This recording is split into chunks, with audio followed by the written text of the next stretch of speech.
Welcome, everyone, to another episode of Paving the Way Forward, presented by Wells Fargo and the National Foundation for Credit Counseling. I'm your host, Asia from Radio 1, Urban 1, and joining me today are my partners in crime. We have super great guys here with us today. We have Herman from the NFCC, we have Rulon from Wells Fargo, and we have Martin from Wells Fargo. They are amazing guys. Again, we've been at this a few times, and we've been out here saving lives, changing lives. You know what I mean? That's right. So, Yes. let me explain to you what each one of these amazing men actually do. So, Rulon is the executive director of mortgage sustainability and business execution for Wells Fargo. Martin is also the executive director. I believe, Rulon, you are the East region, right? That's right. East Coast. Okay. Yep. All right. And Martin is the West region executive director, mortgage sustainability and business execution. And Herman Palmer is the senior vice president of outreach and inclusion for the National Foundation of Credit Counseling. So we're super excited to be here today because we're talking about something that we have to talk about, y'all. We're talking about saving for buying a home. You know, we all have the dream. We all want to buy. I know I have my dream. I have like my vision board. I have my, what I call my forever home. And the down payment for that is about 2 years' salary. But realistically, just in buying a home in general, you gotta have that, the starting point, if you will. And it takes a lot of people sometimes a little bit of time to kind of, rustle up that nest egg. So that's what we're here to talk about today. Super excited to get this conversation started, and we're gonna just kick it off. Herman, you have heard the stories, the woes and all that good stuff behind the desk. Start us off from the beginning. What is your advice to a first-time fresh home buyer needing that down payment? Sure. Hey, and thank you for having me. I think the best way to save for a down payment starts by first being honest. And by that, I mean being honest with yourself. Are you ready? Are you really ready? A lot of people say, I want to save. And then at the first opportunity to spend, they go ahead and spend. So one, are you ready? Next, are you committed? Do you really want this? Is this your financial priority? Are you disciplined enough to follow through? Because there's going to be a lot of impulse purchases you're going to have to walk away from. There's going to be a lot of guilt trips you're going to have to walk away from. The funny thing about when people, especially those close to you, know you're saving for a house, they know you got money. Okay. So it becomes easy for them to say, hey, can I get that loan? Look, I know you got it. I'll pay you back. You got to be strong enough to say no. Nope. And if that works, then you got to start by identifying and understanding the loan program that fits your unique situation. A lot of mortgage options require only 3 to 3.5% down. Right. So you want to set a concrete savings target that will help you to determine how much home you can realistically afford in terms of identifying your down payment target. Right. Typically, when you buy a house or when you're saving to buy a house, it's like 3 to 5 times your annual income. That's why you finance it. Okay. Now, the other thing is with that foundation, you want to stick to a budget. Okay. A lot of people, when they hear budget, they're like, oh, that's the B word. Yeah, it is the B word, but it's a critical B word. Right. So you want to get that going. But that helps. And then you want to minimize your discretionary spending. And a lot of people saying discretionary, all it means is discretionary is spending to your wants versus your needs. I want the NFL package. I need the roof over my head. I need season tickets. Yeah, I want to hang out with the fellas. I want to go out on these days, but I need to eat. So focus on your needs, less about your wants. And that's going to help your ratios come in line and also allow you to save money and put it on the side. The other thing is, if you're confused or if it gets complex, use a HUD certified nonprofit counselor. They can put together a budgetary plan that allows you to live, but also allows you to save. Okay. And it's easy to find one of those. And I'll tell you more about that later on. Okay. So it is so much easier said than done. Yes. Yes. A lot of us don't have that self-discipline. So, Yes. Rulan, let us know why saving for a down payment is probably one of the biggest hurdles for buyers. Yeah, her mom shared a few tidbits there. Just as a consumer, it's difficult to save. I mean, no matter how much money you're bringing in, man, prices of groceries going up. You got, little ones if they're in school. You have those auxiliary expenses that you can't account for. Saving is really complicated, especially if think about the rent in today's day and age, the rent is very high. So Yeah. your mortgage is probably going to be less than the rent that you pay now. But how do Yeah. you get ahead and actually save to get into the home to get the savings of paying the mortgage versus the rent? So Okay. it's really complicated. Over the years, many financial institutions and a lot of universities have created surveys to try to figure out how consumers feel around home buying, right? And some of the Hmm. myths around home buying. And the biggest hurdle is the down payment. So the thought process for a lot of consumers is that I need 20% down. I need 20% down. But that's a Right. myth. To But Armand's that's for point, like second homes and yeah, I investing mean, property. well, Yeah. just think about the average cost of a home, right? Let's just say you're in an area where the home is $400,000, right? Ooh, That's pricey. $80,000. But think about that, right? 20% down. Is that Eight. realistically obtainable? Yeah. Can you do that? So the one of the biggest obstacles is getting to that 20% because the mindset of consumers is I need the 20% in order to get into home ownership. So Okay. one of the things that we want to do when we have these paving the way forward sessions is demystify the process. Okay. One of the things that we can demystify is that you don't need 20% down in order to get into home ownership. Now, it is advantageous for you to have that liquid to be able to bring down your principal balance or how much you're actually going to finance for your loan. But ultimately, it's not required. There are programs that require a lot less because saving is just as hard. Think about a $400,000 mortgage and $80,000 worth of savings that you have to accumulate on top of your bills, and just you're giving it back to the bank to finance the rest of the amount on Hmm. top of the closing costs and the additional fees. Right. So it's just an obstacle, especially in today's day and age. The home values are high, expenses are high all across the board. So saving can be extremely difficult. And sometimes a bank is not able to take step by step measures with a consumer early and often. Hmm. Really, they're coming into that role as someone that's providing a product or a program. To Right. Ramon's point, a HUD certified housing counselor, they're able to do a lot more, right? They're able to Right. talk through where you are today as a consumer and say, listen, let me teach you how to save, right? Let Right. me teach you how to budget. So that way, when it's time to have that conversation around your mortgage, you've already adopted the behavior and knowing how to save. Now it's just about how much can you save at that point. Right. Can I say Absolutely. one other thing? Absolutely. Housing counselors can also give you cheat codes. And by cheat codes, I mean down payment assistance programs. Yes. These are programs that are forgivable that you don't have to pay back if you meet certain criteria that can Right. be used. Some are used specifically for down payment. So Right. it might be $10,000 in addition to what you've saved. That helps to reduce that That's obligation right. significantly. And then there are some that help with closing costs. But Right. again, you don't do this. You as the consumer don't do this all day, every day. Housing counselors do it all day, every day, and are very familiar with the programs. And once they get an idea as to what your profile is, they can set you up with the programs that align with your lifestyle, your situation, so that you can get the benefit of that knowledge, that expertise. They can be your coach through the process. Yes. Yes. And we're going to come back to that because that is super important because you can get all kinds of different programs in different areas and things like that. But Martin, I see you over there just shaking your head. You're like, Yes, yes, you yes, want to yes, yes. jump in like double dutch. What are your thoughts? So, saving isn't, let's be real, saving isn't really the most fun, right? So it's just like Mhm. losing weight. You want to lose weight, you want to lose 50 pounds or whatever, right? But that I means do. every single day you need to exercise, eat healthy, everything put in. It's tough. And you have to do this consistently. You can't just like, oh, today I had broccoli and water and went for a run for a half hour. Let me go step the scale, see what kind of progress I made. No, you got to do that. Right? It's not that extreme, right? Probably do it for months. Just like when you're saving, it's tough. It's not Yeah. easy. It's tough because you're gonna have to say no to friends going out. You're gonna have to maybe not go on that vacation you want to go on. You can do road trips of a big old vacation. You got to make some sacrifices, and that's not fun. But the great thing is the fruits of your labor.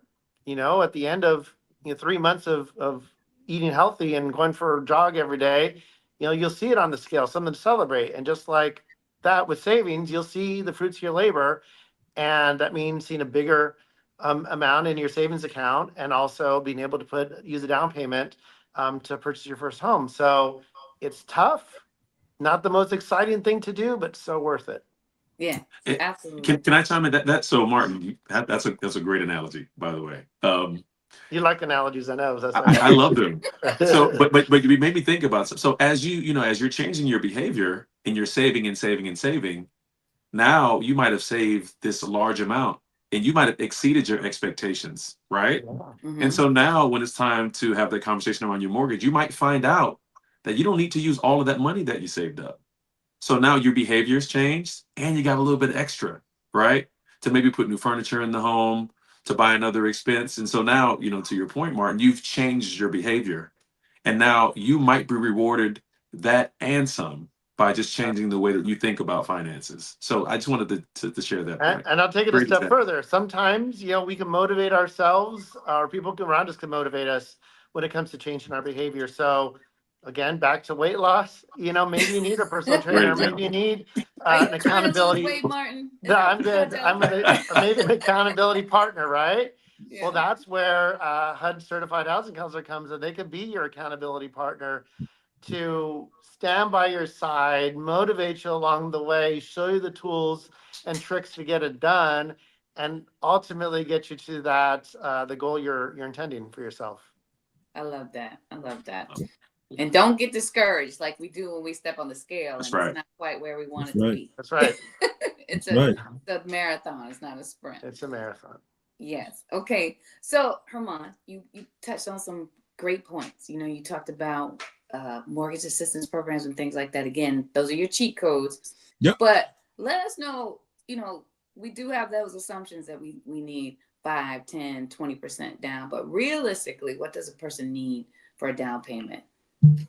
On that one, I'm going to say it varies. It depends on their situation. Okay. And it depends on the loan product that they go after. For Okay. example, if you go FHA, you can get away with a lower amount of a down payment. If you go Okay. VA, there's even more products there so that they don't have to come out of pocket quite as much. So it depends on your unique situation. But the myth has always been 20%. You can Okay. get in with as low as 3 to 3.5%. Yeah. As a down payment number. Right. And that is huge because it allows you to get into the home quicker, Yeah. which allows you to start the process of building equity quicker. Yeah. And it allows you to maybe step away from a higher rental payment where you're not building equity to a ownership position where you are building equity. Right. And in some cases, if they went to you a little bit sooner and they were able to kind of fix their credit before going to get that loan, aren't there some programs out there that are like 0 and 1% down? I know it varies state to state, but Yep. you could be provider to provider. But I will tell you this, and you raise an excellent point: fixing your credit. Yeah. Before you do anything, even before you start saving for the down payment, you want to understand what your credit situation is.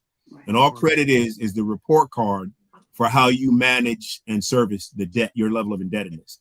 If you are doing a great job and you're paying at a minimum, the minimum payment on a timely basis, you're going to have a higher score. What that means is it's going to cost you less to borrow money. That's the scenario you want. It's going to cost you less to borrow money because that way your money goes further for you.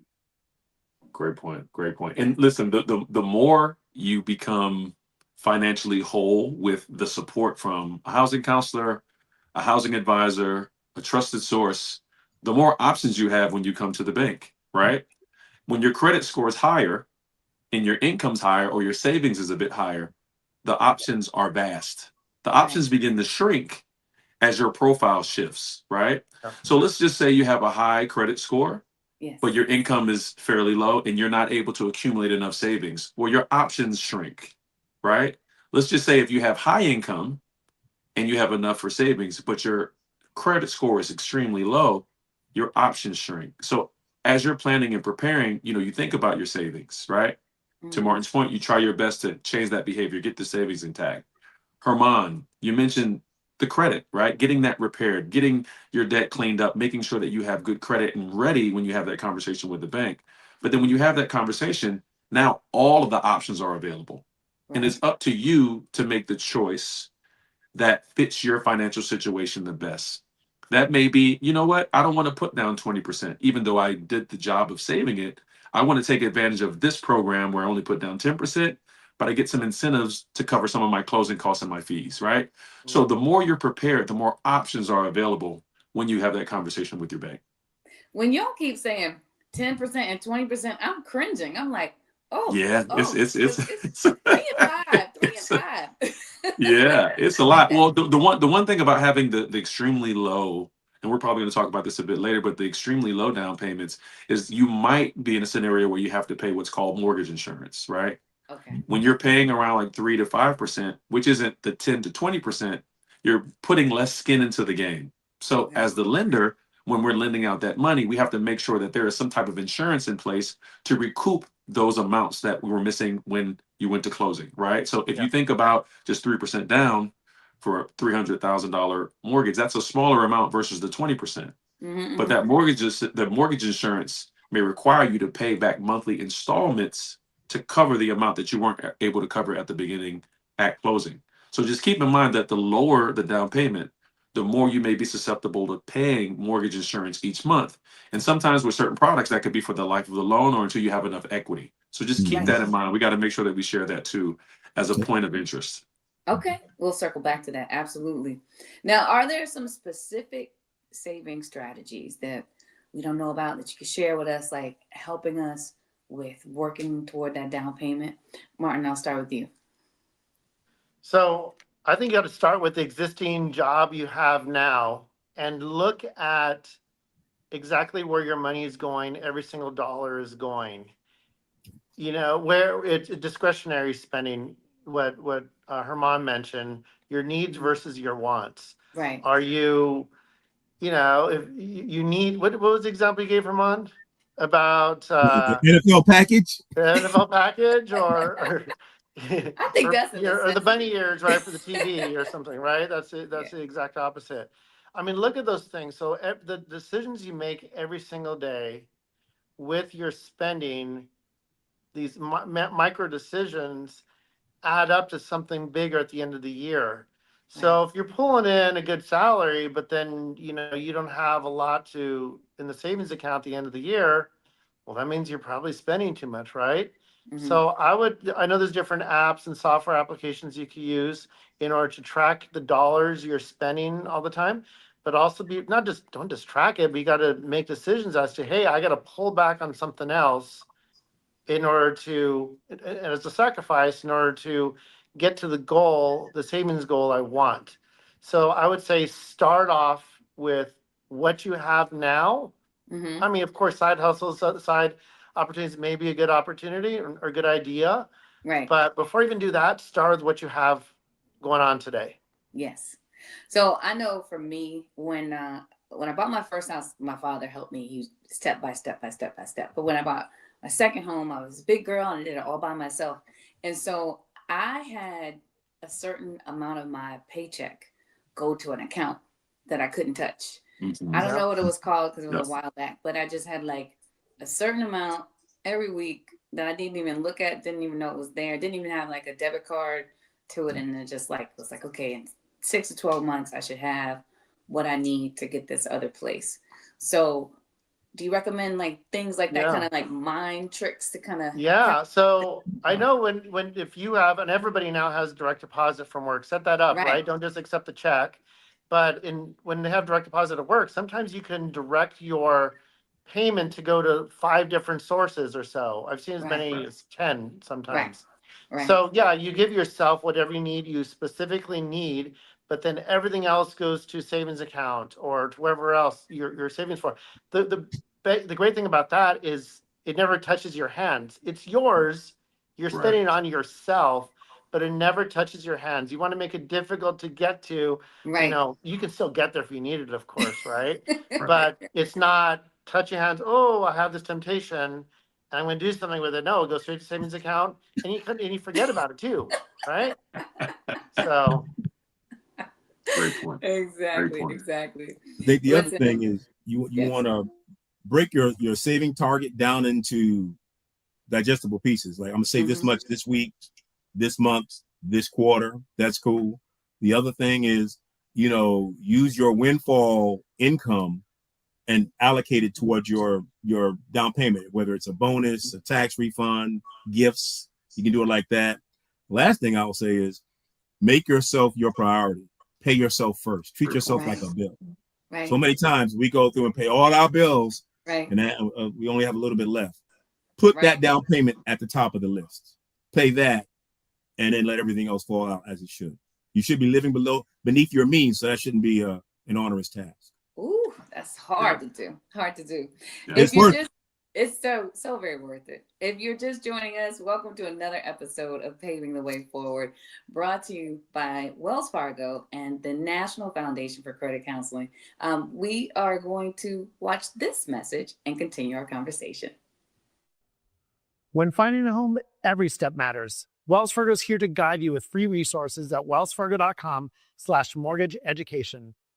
Learn what's expected every step. No jargon, just clear, helpful advice. Our free online tools will help you get started on your homeownership journey. This message is in collaboration between Wells Fargo and the National Foundation for Credit Counseling. Terms apply.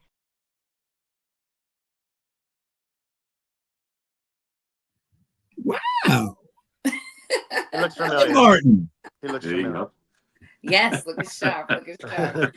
That's right. And to learn more about the home buying process, make sure you look at the information listed below. You can visit wellsfargo.com/mortgage education for a better life beyond debt. Visit nfcc.org. So let's get back into the conversation, guys. This is get good. We have people chiming in. They're listening. Again, I say we're changing lives every time we do this. So Mm-hmm. when we talk about saving money, we talk about kind of mentally tricking ourselves. We also need to talk about side hustles, multiple streams of income. Talk to me a little bit about what your advice would be to someone coming in and asking you, what do I need to do? What's the next step? Let's talk about side hustles. Yeah. So, listen, you need them nowadays. You need a little extra, right? Especially when we talk about, we were throwing amounts out, the 20%, the 10%, Yes, the $400,000, like that, was making me cringe a little bit because that's pricey. But you might need a side hustle here and there just to be able to catch up, right? Okay.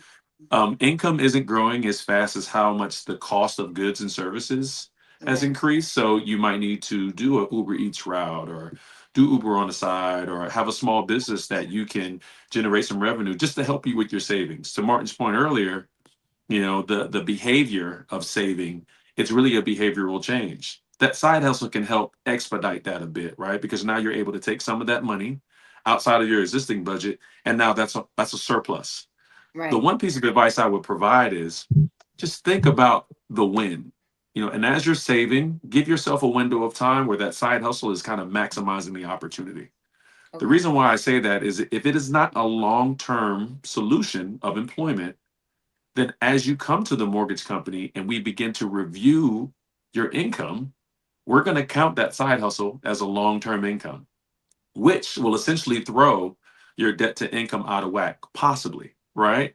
So if we look at your tax returns and we see that you made X, we're assuming that that's going to be what you're going to be making for the future. So we create and craft a mortgage payment based upon how much money we identify through the information that you share with us for your income, just to verify it.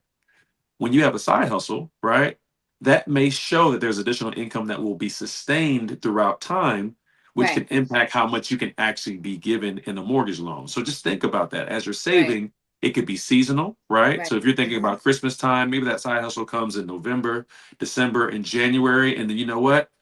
I plan on buying my home during the summertime, right? You've saved up enough to kind of get ahead, get in advance there, but just make sure that it's not impacting your ability to qualify for a mortgage. Okay. But you said, you made a good point. So it actually could help with your debt to income. It can actually increase your income to help you. Yeah, it'll increase your income, but you want to give your lender a true snapshot of what you can afford, a true snapshot.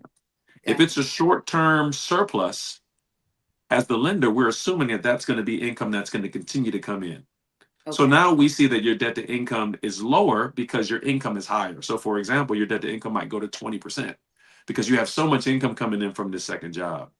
But in all actuality, if you remove that second job, your debt to income might be around 35%, right? So you're increasing your debt. So now as a lender, we have to look at that ratio and say, is this mortgage affordable for that particular person? So when you're working with your lender, you want to give a realistic snapshot of what you're making as far as your income. Okay. And I see You don't want to inflate your income. You don't want to overstate what you're I making. don't want to be the Debbie Downer on the side hustles. Do There them, you go. have them, get them, but just be aware that the process of mortgage doesn't account for all of the hard work that you're putting in to catch up to try to save, right? If you have a new relationship with your bank, they don't really know that you've been trying to save for the last 4 years to get into a home. They're asking for documents today. So just be aware, be alert, use these resources that we're sharing on this platform to make good decisions around how you're going to be able to validate the income that you have coming in for your mortgage. So just keep that in mind. Right. So growing up, my mother said, there's a couple people in your life you never lie to. Your doctor and your attorney. I'm going to add, for those of us who are married, your wife. Right? Your husband. Your husband. Both ways. Right? Goes both ways. Wife, your husband, your mortgage lender. Because you want them to have an accurate picture of what you can afford. That's right. That's critically important. Your wife or your husband, they're not coming after you the way your mortgage lender. So they're not the ones that are going to say, hey, look, you're a little light. Well, they're going to say that, but they're going to jack you up. But you still want to put yourself in the best situation possible. I can hear my mom now. It's like, I don't want them people in my business. Like,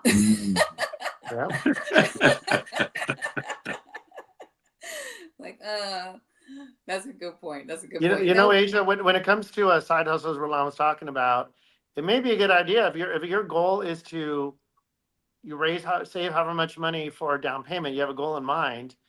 Maybe just you have your regular job, and then and for a season, for a year or whatever, 2 years, you just go crazy in the evenings working, and that extra supplemental income is 100% savings plus whatever your other savings is, right? Yeah. It's tough. You just sacrifice it. You have, red eyes in the morning or whatever, but your focus is that goal you're trying to get to. In the morning. But when you're soaking in your own tub, okay, with the bubble bath, it'll be worth it. Yeah. Well, you know what? It also the long-term behavior, it changes.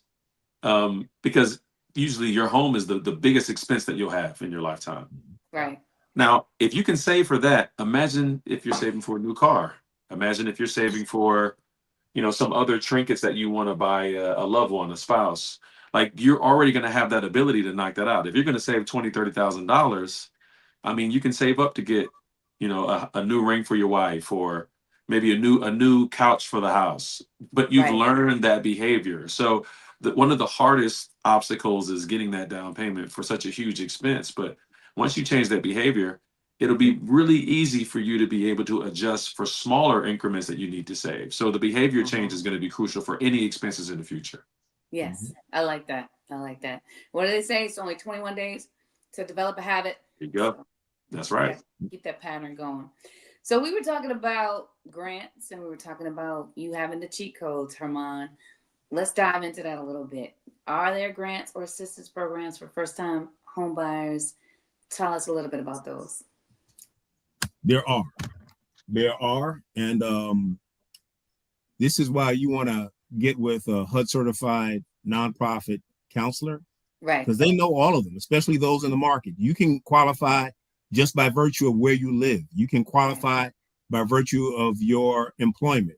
First responders, nurses, police, EMTs, teachers. Okay. There's a plethora of programs out there that you and we're talking that a good number, and a lot of them are what's called stackable, meaning you can get one from a bank, but you might get one from the city, you might get another one from the state, and they're stackable. So you can get 10,000 here, 5,000 there, 15,000 there. All of a sudden you're looking at 30,000 and you haven't come out of pocket yet. That's not to mention what you can get at closing. There's other assistance programs that help you with your closing. So when it's all said and done, if you have a subject matter expert who can lay out the crumbs and lead you to where you need to go, all of a sudden you could very possibly have a financial situation where you are paying a mortgage that is far less than what you would be paying for rent. Right. I didn't even know that it was categorized by your employment. Like I did, like the first time, I think I got a state Maryland grant, first time buyer grant. Because even if you own a house in another state, if this is your first time buying a house in a different state, you can still possibly qualify. But I didn't know based on your job income. That's actually really good information. So they need to come by and see somebody like Herman. You need to call NFCC and get that information. Come holler at me.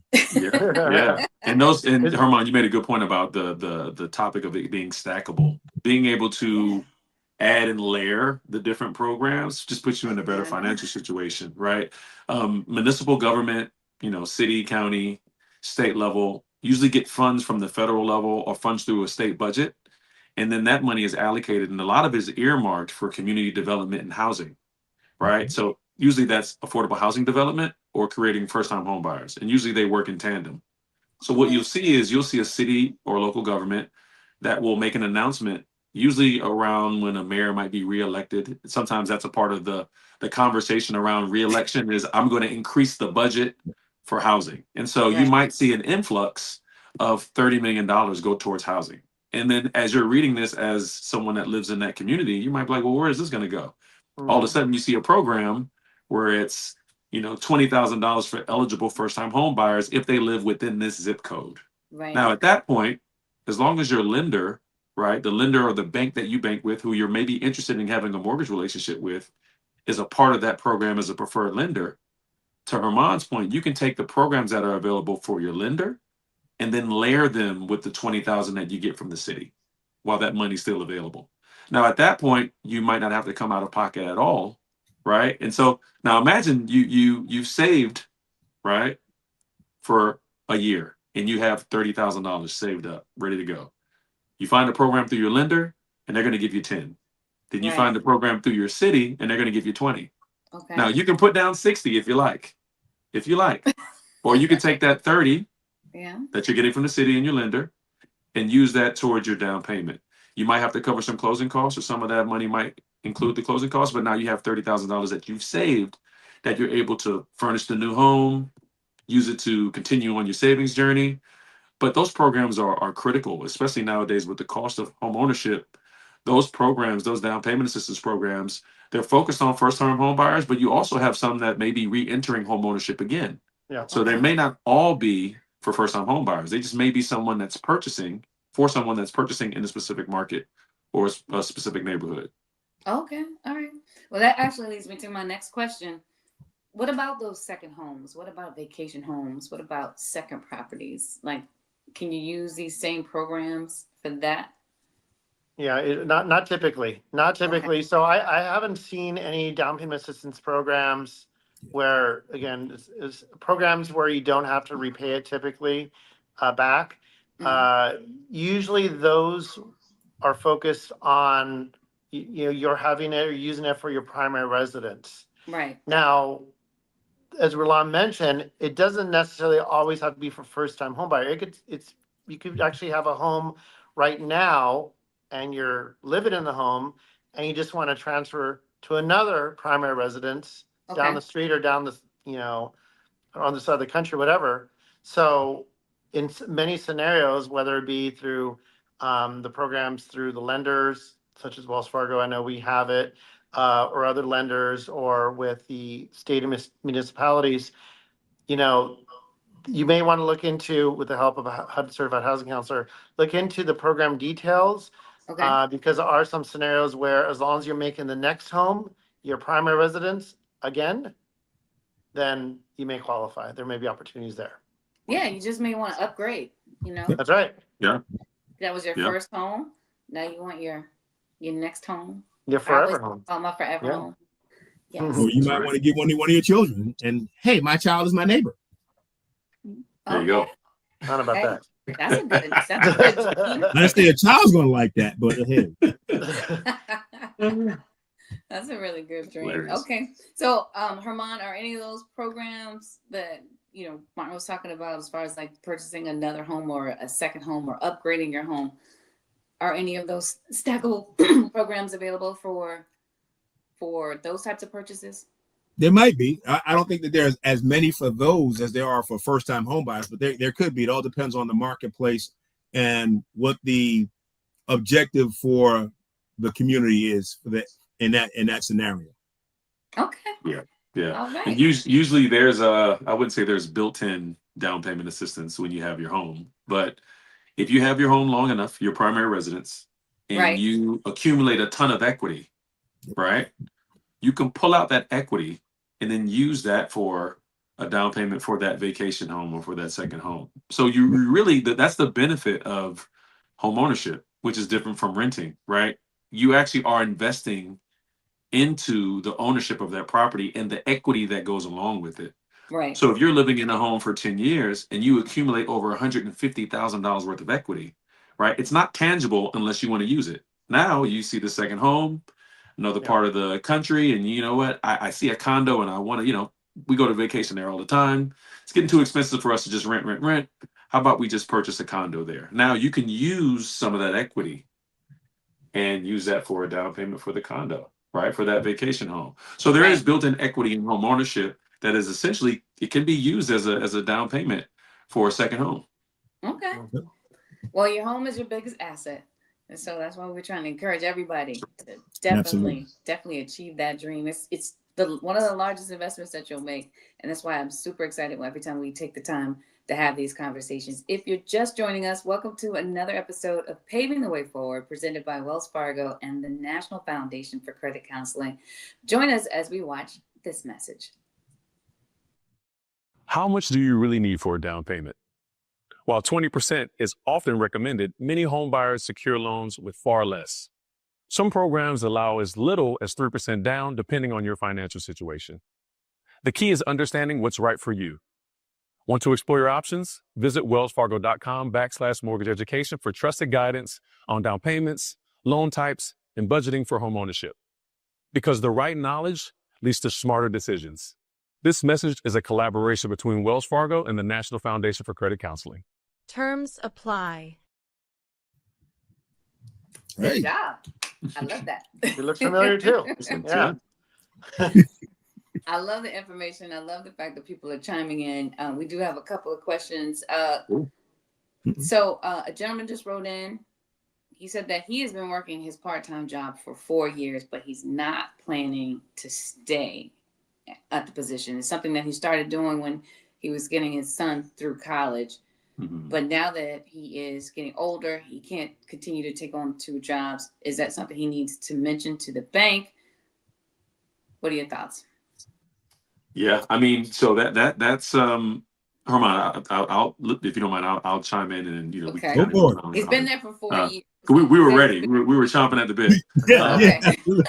Yeah, that's like many folks that are in that situation. That's a really complicated scenario because essentially that's another revenue stream for you that gives you the buying power that you need in order to get a loan or make larger purchases.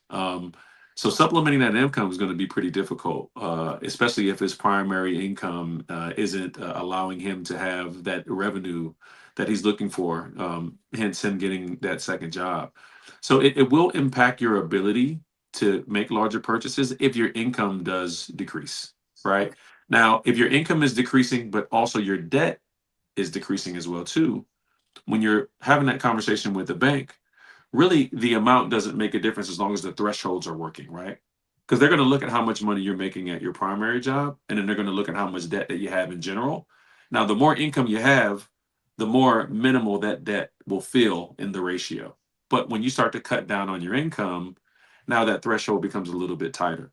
Okay. So just thinking about the budget, how much you're spending each month on obligations as far as credit card, auto loans, rent, just put that into consideration and think about how much money you were accumulating through that second job. And is there a way to supplement that income in some way? And it may not need to be a necessary influx of cash again. It just might be a scenario where you're evaluating your budget post no longer working at that second job.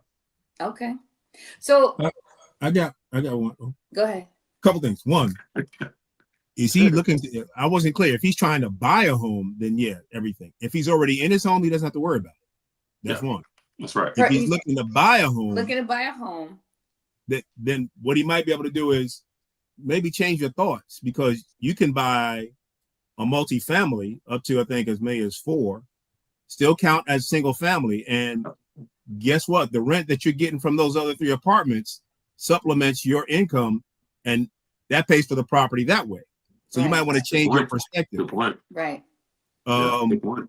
And the other thing is, if the son is going to be living with you and whatnot, then, and they get a job, then you can factor their income in. That's right. To the mortgage application as well. So there's a couple of different scenarios you have to look at it. Right. Great point. Since you pay for that whole 4 years of college, absolutely. Oh yeah, you better give me You owe me something. Yeah, you owe me something. Absolutely. So I was thinking, like, all right, in my situation, I know that I was paying an absurd amount of money for rent, right? So like $2,600. My mortgage is like almost half that. So if you're going from a situation where you're almost like cutting your expenses in half, isn't that a factor in your DTI? Like if you're no longer have, like, if you're only having a small part-time job that's maybe adding $30,000 additional income to your salary. Yeah, of course. Wouldn't that be a factor that you're reducing your debt by a significant amount? Am I asking that question? That's correct. No, you're absolutely right, and that's one of the reasons why, Herman, we're making that comment around just evaluating where you are. Okay. Because you might be, hypothetically, let's just say that additional income from that second job is bringing in $1,000 a month, right? Okay. But to your point, the mortgage payment that he's going to get when he gets his home is $1,400 a month, but his rent is $2,600 a month. So realistically, that $1,000 that he's missing, he's actually still saving $200 in a sense with his mortgage payment, right? Because now he's paying so much less for rent. So you have to take that into consideration. But what we've been saying since the beginning of our conversation today is making that budget, putting it on paper, and then create hypothetical scenarios for yourself to say, if this does happen, if I do leave this second job, what will my income and my budget look like? And if I'm hoping that I can get a $1,500 mortgage payment, what will that look like now that I no longer have that second job? So to your point, Asia, it will help, right? So sometimes that tug of war works out in your favor, but understanding where you are in the tug of war is the most important part. Okay. Martin, I see you over there. You want to say something? Well, I I also thinking about, when you're trying to save for a down payment and you're renting, how motivated are you? It comes down to motivation. I'm still referring to my broccoli and water for lunch, idea there, right? I'm still thinking you're on the diet, right? Martin. I'm still thinking. So, how much you want to struggle, but kind of sacrifice, I should say, is a better word to use. So is it bringing in a roommate to come live in a spare room? Ooh. Or renting out the back room or something like that? That can help, and that's obviously less burden, and less burden equates to more savings for yourself. Of course, when you have that extra savings, you should put it aside rather than spend it. Again, go back to discipline. But I think there are ways to get to your goal, but you need to have that discipline and focus long term in order to get there. Absolutely. But there are options. There are options. We have a question from Venus. She says, ideally, what is the best credit score needed for a first-time home buyer? It's a great question. That's an underrated question right there. Right. That plays into everything that we talk about. So I'll share, and gentlemen, help me out here. But there's not a perfect credit score. The myth is that you need an 800 credit score in order to get into home ownership. Right. That's not realistic, right? You have to understand where you are with your credit score now. The first question we should ask is, do you have access to your credit score today? And what is that credit score, right? The next question is it high enough based upon the information that you see, right? As far as what you can get in order to get a mortgage. So if you look at your credit now and it's a 500, we got to do a little bit of work, right? But ironically, the majority of households, right, that are working 10 plus years usually have an average credit score between 680 and 725. So you're already in a scenario where you can qualify for a mortgage. So there's not an ideal credit score, but there's so many other ratios that come into play other than your credit score. That's just one component of being able to get into a mortgage. So there's no perfect answer, but the answer I would provide is that see where you are today, and then always try to make sure that your credit's in good standing from this point moving forward. So you may not be able to say what's the ideal score, but you can share like what would be the lowest, right? Well, there's not a lot of banks. There's not a lot of banks that have products for anyone that has lower than a 580. Oh, That is where that's lower than I thought. you're not gonna see a ton of programs. So for example, like FHA loans, the 620 area, that threshold, you might be able to still get a mortgage there. With some proprietary programs like a Wells Fargo, we have a product where if you have a 650, you can get into a mortgage, right? So you'll be surprised. And that's another benefit of speaking to a HUD certified housing counselor. They're going to give you the blueprint to success. They're going to say, right now your credit score is 680. We can get you in there today, but let's work on some of these other things to get you to a 750. Right. That 750 gives you more options when it comes down to having that conversation, because you might get a lower interest rate because your credit score is a bit higher. Right. And with a lower interest rate, you might be able to get more house. Yeah. Here's the other thing. Or save You more want to money. make sure that you understand your situation and how long it will take you to improve your credit score. Because you don't want to just jump into a house because you can get it, when you could have gotten a better house if you'd have waited 6, 8, 12 months and gotten a better house. Right. So you want to say, okay, this is my situation now. This is where ideally I want to go. And I know with this time frame, 12 months, I can increase my savings while improving my credit score, which qualifies me for a whole higher level of house product and better mortgage product for me, that gives me more options and more latitude. Okay. So understand where you are now and where realistically you can get to within 6 months, 12 months, 18 months. I always thought it was like a 680 was like the lowest of low. But 680 is not a bad score. A 680 isn't a bad score, right? I mean, obviously there's some things you can work on, but you tweak a few things, that 680 is going over 700 real quick, right? Exactly. But that's the benefits of working with a financial coach in the form of a housing counselor, because they're going to be able to hold your hand through the process. They're going to be able to pull up your credit report and say, did you ever have a bill with this company? You're like, I've never heard of that company before. Yeah.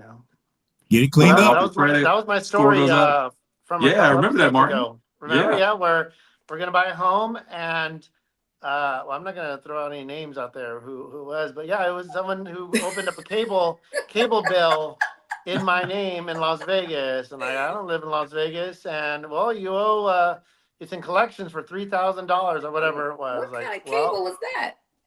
Well, they haven't paid for a long time. Had an NFL package. Yeah, there you go. That's it. Yeah. For a couple years. So that brought down my credit score a ton. So I went back through the credit reporting agency, cleaned it up, showed proof. I think I even had to go to the police department to do a police report because it was over a certain dollar amount. I forget the whole reason why, but cleaned it up properly, and that raised my score by 50 points at least, just to clean it up for something that wasn't even mine. So yeah, the first step, as Roland mentioned, go pull your credit report and get your credit score. That can be done through NFCC as well. Yeah. And figure out where you're at now, and then you have time to clean it up as well. Yeah, it's free. You can reach out to Experian, Equifax, and TransUnion, and you can get them all. It's free. I think once a year you can ask for your report. Yeah, absolutely. Okay, so we have some more questions coming in. The question is, how can someone save while also managing rent and other living expenses? That's a good question. Yeah. So there's a couple things you can do. Okay. Be mindful and get rid of some nonsense fees. Like, life comes at you fast, you get distracted, and overdraft. Okay, I got to fix that. Boom. All of a sudden, ATM fees. Okay, boom. If you plan your activity and you monitor what you got, you can avoid all those. And if you plan your activity, I'm gonna need some cash. I'm going to hit it earlier in the week and take more than I need, so I have a savings that I can use and not run the risk of having ATM fees. The other thing you can do is to just make sure you cut down on those discretionary purchases. Mhm.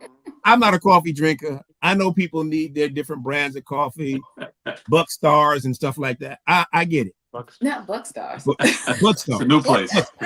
Buck Stars, new one. So what's more important? That little bit of coffee for that 15 minutes or that house that's going to help you build equity over time? Well, Make certain that's an sacrifices. addiction though, right? Hmm? Caffeine is addiction. That's a whole nother conversation. Yeah. I can't speak to that. Yeah. And Herman, you know, I just had a situation, I think a few weeks ago, where my wife was looking at our bills and she's just like, "Do you know we're spending $388 on streaming services?" I What? said, Yep. "What? 300, almost $400 on streaming television?"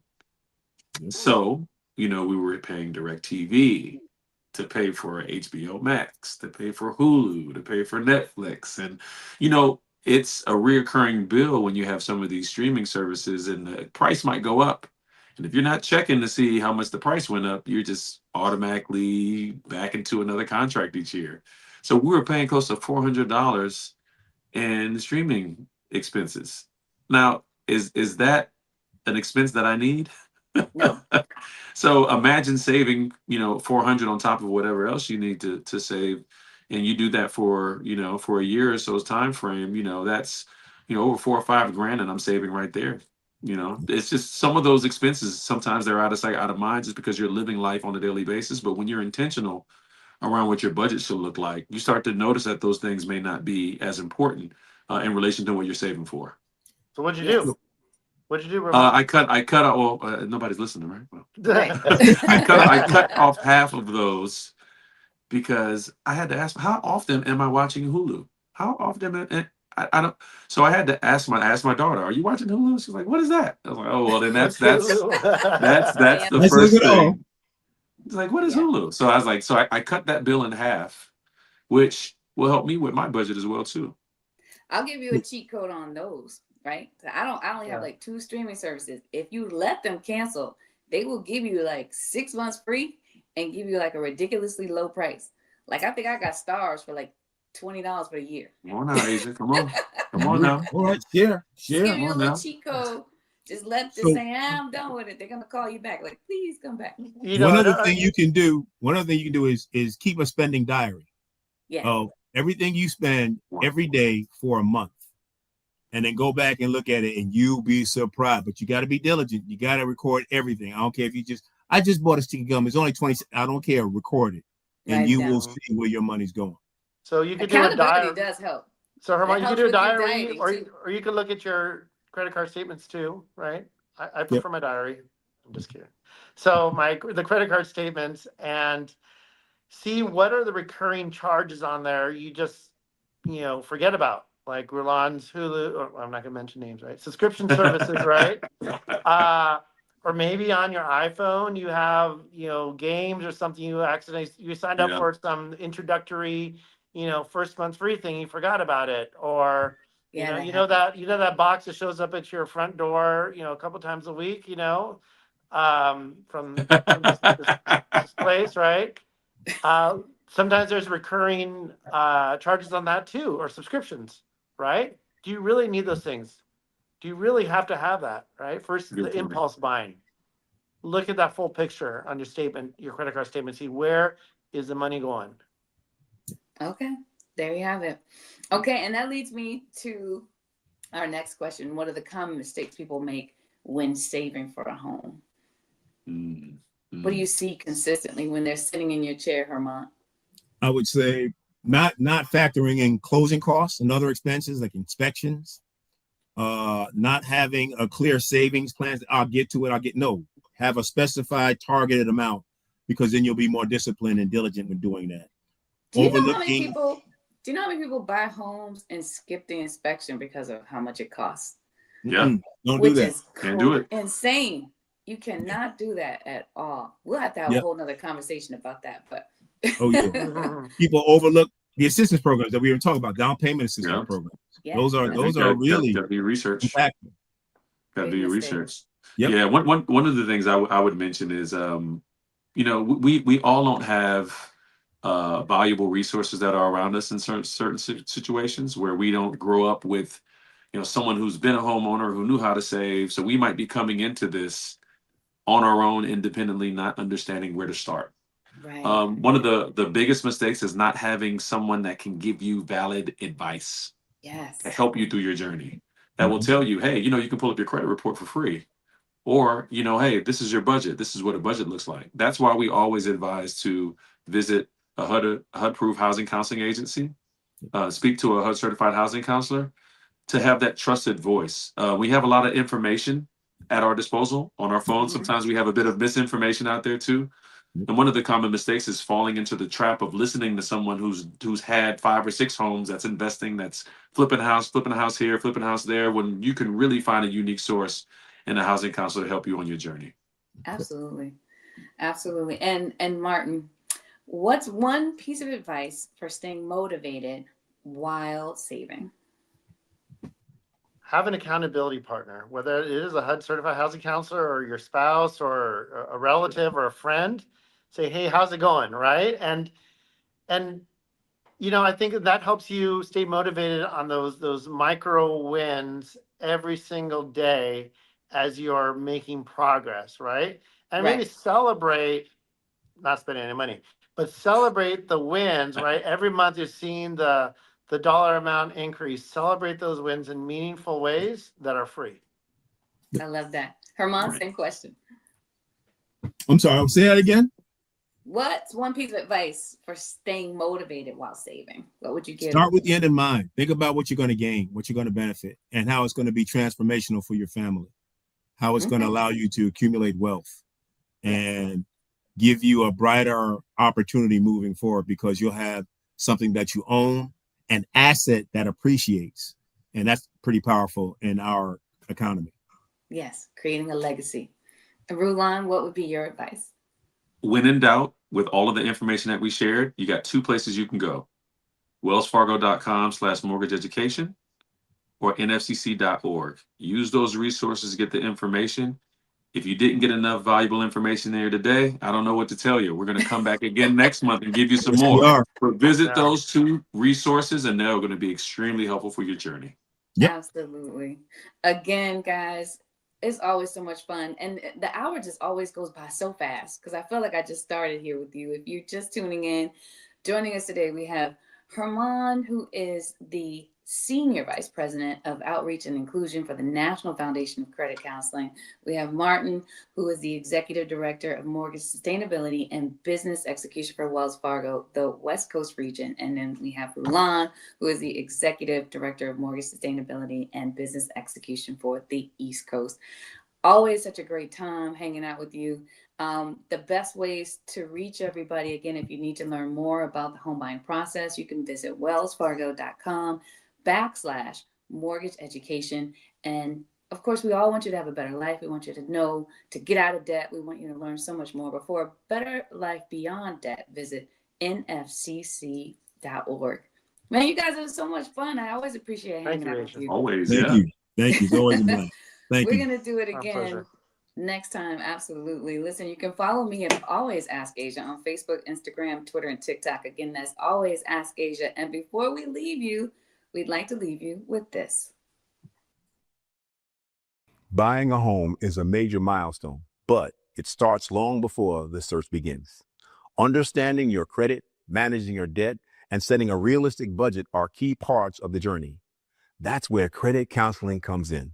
Through the National Foundation for Credit Counseling, certified nonprofit counselors provide personalized support to help you take control of your finances and prepare for responsible homeownership. There's no pressure, no hidden costs, just trusted guidance.